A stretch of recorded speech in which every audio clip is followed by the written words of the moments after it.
So I've completed all the notches that I had to do. I did them exactly the same way. Sawed to define the place, sawed the small curves in, broke it out, and then paired it up. Piece of cake. And I also sanded the inside because this is the last time we're actually going to get into it, because we're going to start some assembly. Now, if this is you at home, I would dry assemble this, which I did, and made sure everything fit. It's not going to be tight, but it's going to be things that you know you can get in.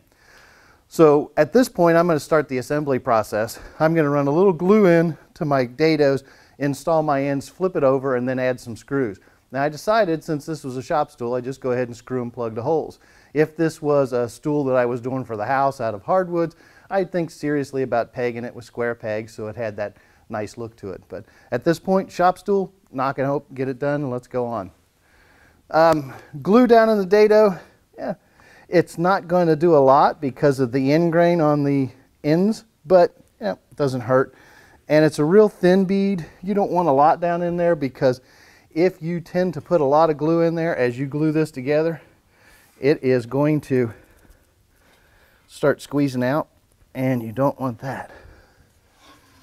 So get these in and work them down in tight.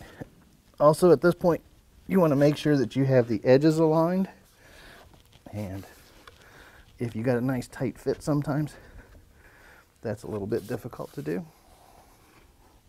And not a big deal, because we can get those later on just by flushing up the edges. All right, so glue and pegs are plugs. Then all I really need to do is give me a mark on the top about dead center of my peg. A real light line. Going to connect that line from the front as well.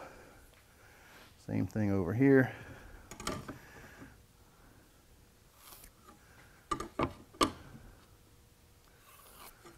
All right, at this point, I've just got a tapered countersink that I'm going to use, and I'm going to put 3 screws across the top. And again, the process I'm sure you're familiar with. Just going to stay about 1.25 inches in from the ends.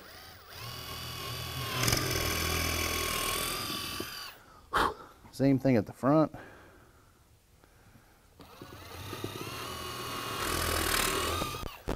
And then one about in the center. Now, I'm not going to lay these out, but I'm sure you'll be able to.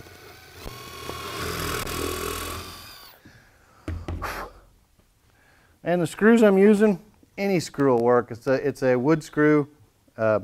What I've got are these slot heads, because that's what I use for the most part on my furniture. I'm just put a little wax on it and drive these home.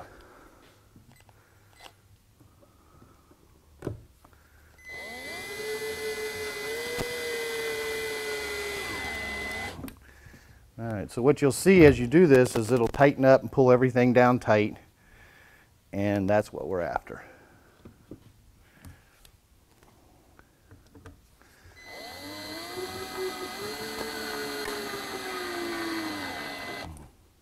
All right, and I'll run this center one.